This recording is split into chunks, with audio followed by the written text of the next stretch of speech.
So it's a 4-hour actual movie. I would feel like it's more of an assembly. I think you're right. It's more of an assembly. An assembling of, like, madness. We're delving into every deleted scene Taika Waititi left us wondering about in Thor: Love and Thunder. From brutal Gorr, the God Butcher scenes, to hilarious ABBA dance sequences, and Jane Foster's transformation into Mighty Thor, you may be wondering if you truly saw the movie at all. I heard that this film had a few deleted scenes. Was there anything that you were really sad to see go? So much.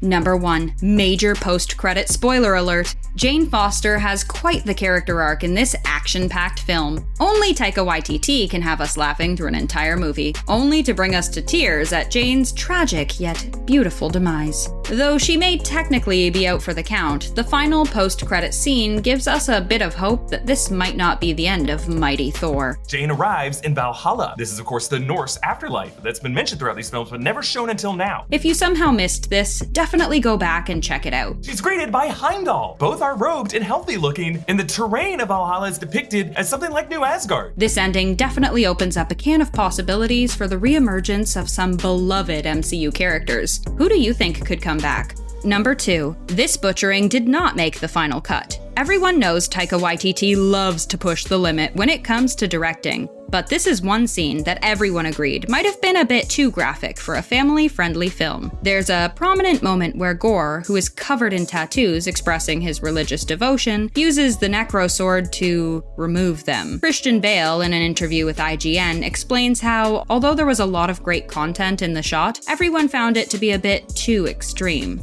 There was a lot of wonderful stuff that we shot, but you're going to experiment. Some things can work, some things don't, and we want this to be a family film. Number 3, that feeling when your entire universe gets deleted. Natalie Portman described it as joy and the sorrow of a Taika Waititi project. She sadly explains how there's full planets that are not there anymore. What she's referring to are all the Guardians of the Galaxy scenes that were cut from the film. Like there's a scene of Thor walking away from one of their battles in the trailers like he's given up on war. There's also a moment where Thor is jokingly talking to the Guardians about taking a relaxing vacation. This definitely screams Taika Waititi improv. Number 4, did you know Tessa Thompson is actually obsessed with goats? You have a mild obsession with goats? I wouldn't characterize it as mild. I think it's a little more severe than that. So it makes sense that Tessa would film an entire scene just talking to the wild, screaming goats in Thor: Love and Thunder. Oh! But I'm an animal. Number 5. The real Thor fans know exactly what we're talking about here.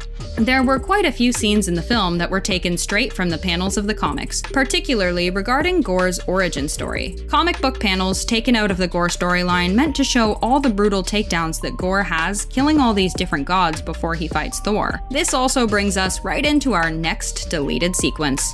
Number 6. Or rather, lack thereof. Fans of the MCU are definitely used to crossovers, left and right, between TV shows and movies. You would think Thor: Love and Thunder would be no different. Unfortunately, due to the timing of the two projects, they couldn't successfully cross storylines without knowing which one would be released first. At the end of the day, they just decided it wasn't worth all the effort. Christian Bale gives us a great explanation while speaking with the direct. We had versions of the story that sort of teased Gorr's arrival, and ones that were sort of taking place in the aftermath of that movie. Ultimately, at some point, Marvel just made the creative decision, you know what? We don't necessarily need this. Number 7. Say what now? Russell Crowe has a brilliant cameo as Zeus in Thor: Love and Thunder, but apparently that wasn't always supposed to be the character he portrayed. A Marvel concept artist revealed he was commissioned to create a comedic look for Crowe as Satan. That concept artist goes by the name of Miles Teeves, and he shares his experience doing the concept art on his Instagram page. I was told by the good folks at Odd Studio down in Australia who commissioned this art that Russell Crowe might be having a good comedic cameo as Satan in the new Thor: Love and Thunder. It didn't work out that way. Hopefully it wasn't because he saw my drawings.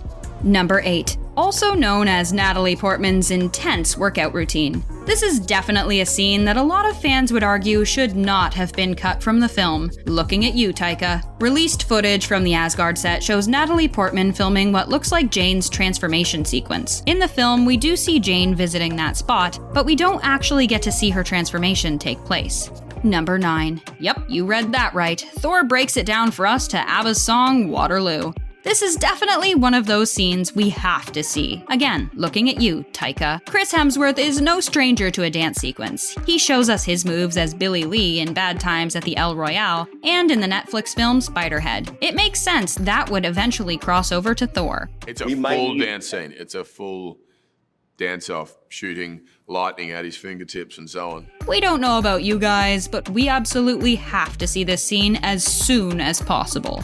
Number 10. Cue up the improv. Apparently, there's a very funny, over-the-top scene where Thor comes in weeping about Korg's death. That was an example of like us going, this is funny This was for so us. funny, but and then watching it no one 8 else months is gonna later. ever get it. We don't know. Watching a teary-eyed Thor try to piece Korg's body back together with glue sounds like a great use of our time.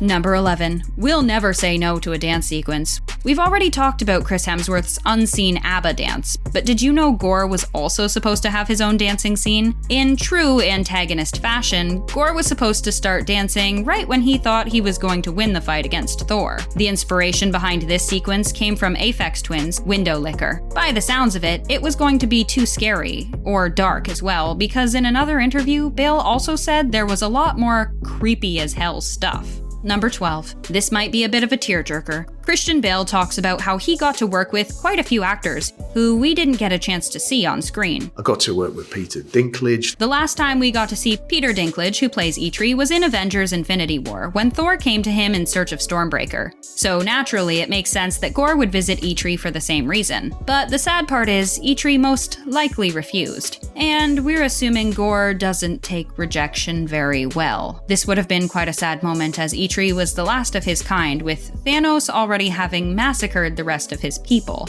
Number 13. Wedding bells, anyone? Apparently, there was an entire sequence where Valkyrie was supposed to find herself a queen to join her on the throne. Whether Valkyrie's queen was in the original script, or it was just Thompson's thoughts about her character at the time, though, isn't quite clear at the moment. Regardless, there is a theory about who her potential queen could be. Something you may not know is there could have been a brand new character introduced to Thor: Love and Thunder, played by the incredibly talented Lena Headey. Fans theorize that she could have played Valkyrie's potential queen. Unfortunately, we may never know this to be true because during an interview with Insider, Taika Waititi breaks down his thought process on why certain scenes were dropped from the film. I don't want people to see the deleted scenes because they're deleted for a reason. They aren't good enough. The scenes were not in the movie, and that's it. So this wasn't the 4-hour cut we still truly want to see. Again, looking at you, Taika. But we definitely got to uncover a lot of MCU secrets with this one. What scenes do you wish were kept in the film? Let us know in the comments, and thanks for hanging out with us here at The Things.